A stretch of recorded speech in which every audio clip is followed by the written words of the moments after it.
Comment diri Sir Edwin? Well, una sa tanan, ining katabo na nga sitwasyon nato, no. Grabe ang pagsurip sang presyo sang gasolina kag sang petrolyo, no. Gina-monitor nato nina siya kag ginalantaw man nato ang sitwasyon sa iban nga mga lugar, no, because bilang chairman sang Committee on Transportation, kinahanglan updated kita. Ang makita naton nga sitwasyon, halos tanan gahambal nga daw mabudlay kag too early istoryahan ang fuel ang tugsini ang fare hike, no, Okay. o kon adjustment bala sa pamasahe naton kay base bala mangin temporaryo ang sitwasyon ngayon kag ang ginahambagan nila ang pagpasaka abis ang pamasahian may proseso, medyo malawig-lawig ang proseso, may ara pa may i-conduct pa kita nga mga public hearing, tapos may mga posting pang requirements na siya. So sa proseso nga na malawig, base by that time nga maaprubahan na naton ang bagong fare, base mag-umpisa naman subside, no, ang presyo sang petrolyo naton. Kag daw manginmut bala kag hindi naman akma ang aton nga nadesisyonan nga fare hike, no. That is why all over the country ginabantayan naton daw ang nangin direction is imbis nga maistorya kita sang fare hike kay hindi naton sigurado kung how long this will take. Ang projection is base short-lived man lang ini siya kag mag-umpisa naman subside ang sitwasyon, ang tension dito sa Middle East, no, kag manaog man ang presyo. So ang common bala nga mabatian naton is instead of discussing fare hike, ang direction sa gobyerno naton is maghatag fuel subsidy, no, para ma-address kag mabuligan naton ang aton nga mga operators sang public utility vehicles, no. Diri sa Coronadal ang pinakamadamo is ang aton tricycle for hire, no. Ang may mga prangkisa naton nga mga tricycle. So amo na ang direksyon naton, sige ang aton coordination kag discussion with the congressional office, no. Kay si Kong Dinan actually early last week pa nagplano na siya sang aton nga mag-provide sang assistance para sa aton nga mga tricycle drivers, no. Ugaling medyo nagka-problema lang kita sa listing kung sino ang mga beneficiaries sining subsidy or assistance nga pag-ihatag ni Kong Dinan Hernandez. Kaya ang iya target is tanan dapat nga naga-drive sang tricycle diri sa Coronadal. So paano naton i-determine kung sino na sila? Sa pagkakaroon na bid, there are more or less 8,000 ang issued franchise sa Coronadal. Okay. Amo na kadamo, no? 8,000 way tapagin na istoryahan ng color room sina, no? Ang 8,000 nga ni issued franchise. However, there are also franchise nga na-revoke na, nag-expired naman, no? So more or less ang active nga may prangkisa karon is 7,000, no? So kung tagaan naton sang fuel assistance na tanan, so dako-dako nga kwarta ang kinahanglan. Ina nakita man ni Kong Dinan Hernandez kung sinugid bala dapat ang matagaan. Now, diribi sa Coronadal, sang pagpungko ko problema naton diri, luwas sa damo-damo kolorum, damo-damo sang mga pangayaw nga nagabiyahe diri sa Coronadal. Pero ang bottom line sinitanan, hindi organized ang aton nga mga tricycle operators and drivers diri sa Coronadal. May mga toda kita diri, pero pipila lang sila kabilog, no? Kung lang taon naton out of 8,000 nga issued franchise sa Coronadal, why gani dira katunga ang nakasulod sa toda. Okay. Tapos kung nakasulod man sila sa toda, ang iban nga toda hindi pagid well organized or amo ning ginambal ko nagtuda-tudahan lang. May mga toda nga dati nga may pangalan, karon nadula na tong mga original members kag officers gingamit ang pangalan, tapos sila nag-assume nga ila na toda kag appoint lang, nagtinudluan ay kung sino opisyalis nila. So, amo na ang realidad diri. Amo na pagpungko ko as Committee on Transportation sa Coronadal. Ang after consultation sa ila, several times, ako nagpatipon sa mga tricycle drivers and operators naton. Padayon kita nga nagakandak sang consultation dialogue with them. Kag ang nakita ko nga dapat una ubrahon is dapat i-organize ang mga tricycle operators and drivers diri sa Coronadal. That's why isa man upod man ini siya sa ordinansa nga napasa naton nga ging-amendaran naton ang mga previous ordinances naton sa Coronadal. Ang isa gid nga nakabutang dito is dapat tanan nga may prangkisa nga tricycle dapat masulod sa toda. Diri naman nagreklamo ang kadamuan, no? Kay tungod gani daw ginapwersa daw sila magsulod sa toda nga kinahanglan pa sila pasudlon sa toda, mga taga Marbel naman daw sila, no, kag nga kinahanglan pasudlon sila sa toda kay ang mga toda ngani ginaabusaran man nila ang kwarta sang mga miyembro Members, nila. yeah. So daw wala na sila gana magsulod ka toda. But again, ang balko gani, why kita recourse, no? But to organize ourselves para ma-manage naton maayo ang transport sector. Kay una nga ginahambal ko gani ang problema naton. Una, kung may ipasa nga mga bago nga guidelines kag patakaran ang city government sang Coronadal, pagpasa na mo sina, siyempre may mga consultation, may mga dialogue nga gina-conduct na. Pero kung mapasa na namon ini siya, mawangal man ang tanan nga tricycle driver, di ba? Damo gyapon nga reklamo. Kay una, hindi bi sila tanan ma-involve sa consultation. Kay tungod gani ang kadamuan sa mga tricycle drivers naton, hindi membro kag hindi organized, hindi membro sang TODA. Mga individual ini sila kag mga freelancer. So, why kita way of communicating to them, imbitahan sila tanan kag mag-attend sa isa ka consultation so that they will know everything kag matagaan sila sang impormasyon kung ano ang mga bago nga patakaran ka guidelines. So, because amo nang sitwasyon, unorganized kita. Amo na nga pag may naggawas nga nga guidelines kag mga patakaran, mareklamo sila, no? Una, wise la kabalo. Ikaduwa, mali ang impormasyon nga nakuha nila because hindi kita organized. That's why we have to organize ourselves, no? Ikaduwa nga rason, damo pangayaw diri sa Coronadal. Ang aton tricycle drivers, gareklamo sila kay may mga kolorum, luwas sina, may ara sa mga gapangayaw, hindi taga Coronadal nga nagabiyahe sa Coronadal. No? Pagsulod ko as chairman sa Committee on Transportation, ginladtaw ko nga sitwasyon, kag nag-survey man ako sa mga TODA diri. Kag amo ning realidad, no? Namudamo gid man sang pangayaw ya sa Coronadal. No, may isa ko example. May na-survey ako nga, may napamangkutan ako, may isa ka TODA kita nga nabalaan. Di ta na lang pagpanganlan kay na bungkag naman ini sila. Sang panahon nga nabalaan naton nga exist ining TODA nga ni, 63 ang membro nila. Sa 63, pinamangkot naton kag impalista naton kung sino ang mga taga Marbel. Out of 63, 4 lang ang taga Marbel. No? 59 sina hindi taga Marbel. Ang mga opisyalis hindi pa taga Marbel. No, hindi talang pagambal kung din sila halin, no? Pero amo nang realidad. So ko, this is very worrisome. Kagambal ko daw mangin problema gid naton ini pag-abot sa panahon. Tagaan lang naton ini 3 to 5 more years. No, base bala ang nagabiyahe diri sa Coronadal, mas laban pa ang tagagawas kumpara sa taga Marbel, no? Kung hindi naton pag-i-address na siya. Kagambal ko gani, kung business as usual lang, pwede ta manobrahon, no? Pero amo ginang matabo, mas magdamong tagagawas. That's why we have introduced the new ordinance, ging bag-o naton ang requirements. Kung ikaw taga Marbel, hindi mabudlay ang requirements nga na. Amo man ang ginahambal ko sa mga tricycle drivers nga permi ko nga makaistorya during consultation. Kung taga Marbel ikaw, ang requirements nga na hindi mabudlay i-accomplish. Ang mabudlayan sini is ang hindi taga Marbel. And that is the reason kung nga ginabutang naton ining mga guidelines kani, nga mga requirements kani, no? Dati abi ang requirements naton is voters certification lang kag certification nga nakaboto ikaw sa nagligad election. So damo dira problema. Una, hindi man tanan nga taga Marbel nakaboto.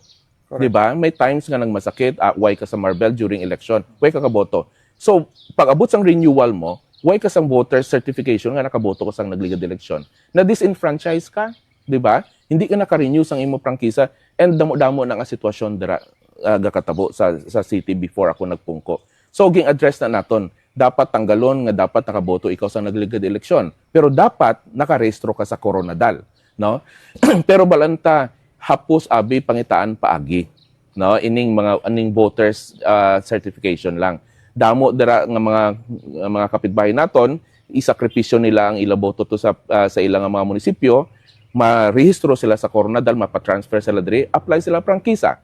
Then after a while, balik sila sa ilang munisipyo. No, pero may prangkisa na sila. So, amo na ang mga sitwasyon ng balko gani. Dapat, primary requirements naton base sa ordinansa naton nga bago, ang primary requirements is voters certification. Pero dapat dugangan, no? Dugangan ina siya sang additional requirement to prove nga taga Marbel ikaw. No? Kung taga Marbel ikaw, may ara ka water kag electric bill.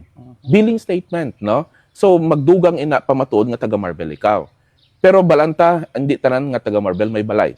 'Di ba? So wala ka kuryente, wala ka man tubig, naka-star ka lang, 'di ba? Naga-board ka etc. So pwede man ina ginakonsidera man na naton. So aside from billing statement, pwede ang national ID.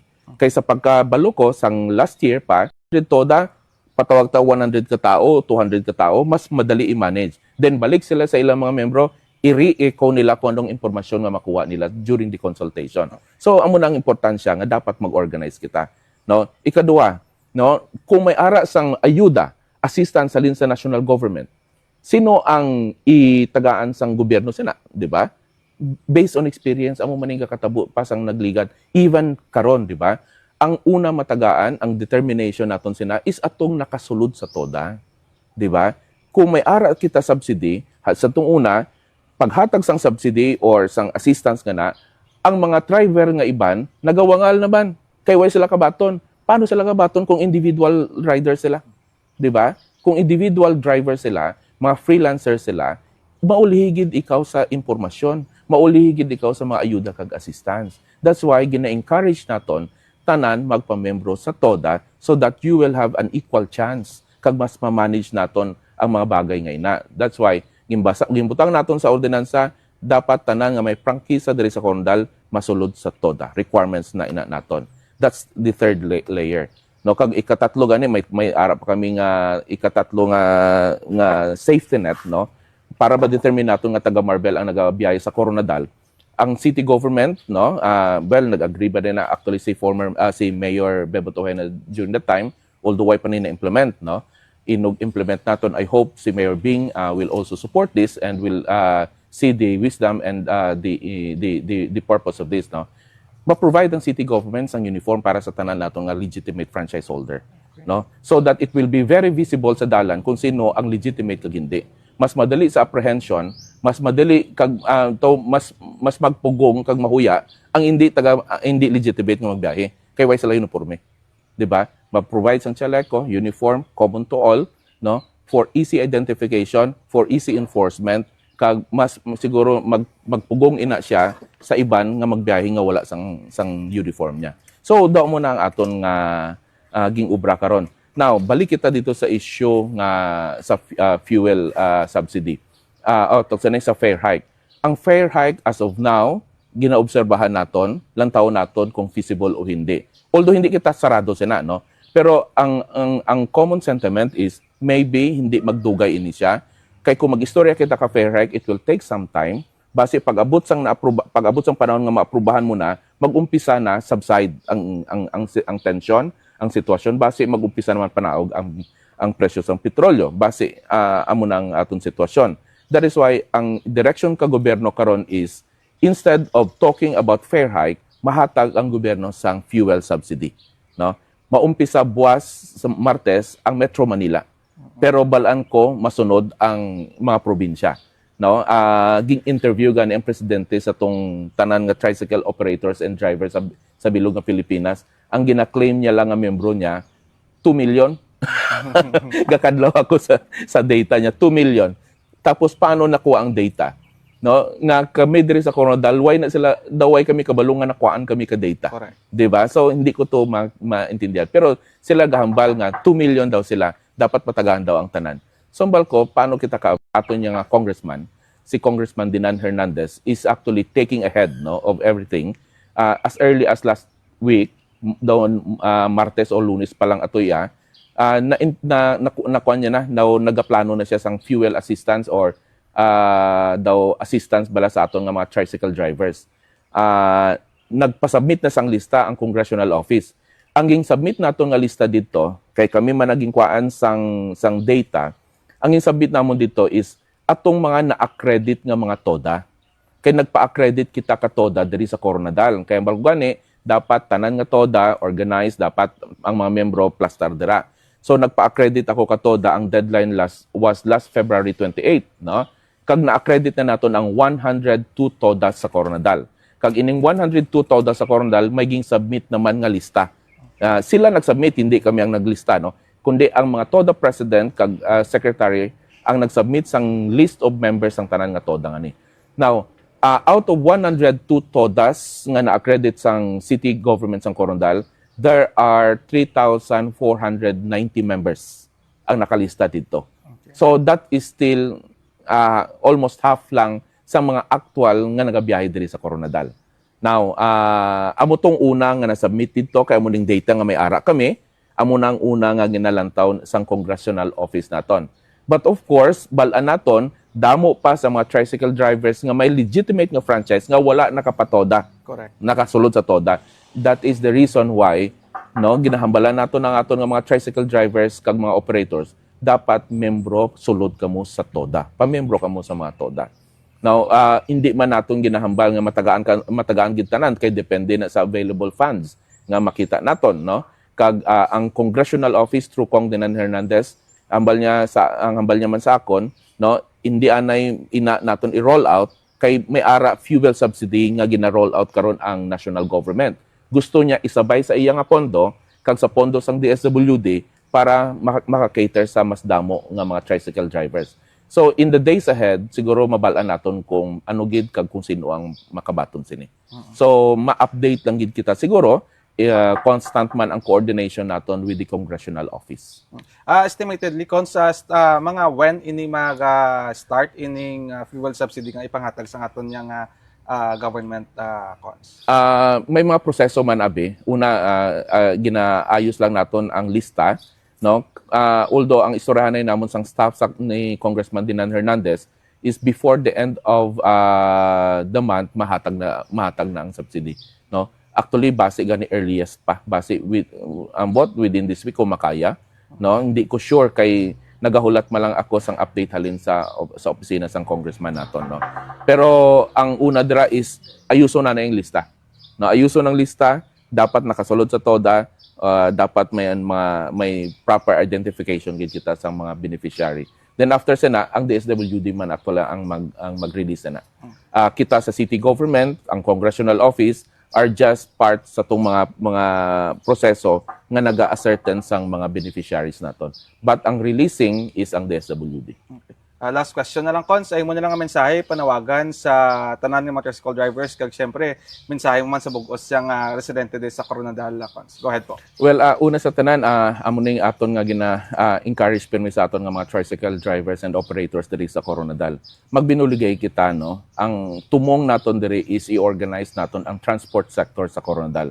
I hope maintindihan sa tanan nga mga tricycle drivers and operators ang necessity nga i-organize naton ang mga toda naton. No, ang mga hindi pa nakapamembro sa TODA, no, I hope nga ma-consider ninyo kag magsulod kamo sa TODA para mas madali naton i-manage, mas madali naton ubrahon ang mga bagay-bagay diri sa aton nga level, no, sa aton syudad, kag kung may mga benepisyo, ayuda nga mag-abot, masapos ina siya, no, kung organize kita. So sa tanan, no, with regards sa gakatabo nga pagsurip sang presyo sang aton nga gasolina kag sang diesel, no, ginabantayan naton ang sitwasyon, ang issue sang fare hike, why naton ginasaradaan, open kita sina, pero ang tama nga panahon para mag-istorya sina. Anyway, may ara kita sang federasyon sang TODA, no? Constant ang aton nga istorya sa aton nga federasyon sang mga TODA, ang mga TODA president naton ga istoryahanay man kami, kag hambal ko gani, kung may ara movement sa city government sang Coronadal, they will know and we will actually announce it to the public. So kita tanan, no, magbantay lang kag mag-cooperate, magbinulugay kita tanan sa panahon nga ini. Lalo na karon sa pagbag-o sang administrasyon sa siyudad sang Coronadal, no, kita tanan nagakasubo sa sitwasyon nga nadula na ang aton nga Mayor Bebo Tawena. Magbuylog kita, kag unungan naman naton ang pamilya, kag mag-hope kita sang mas maayo nga administrasyon under the leadership of Mayor Bing Pabi Arakil.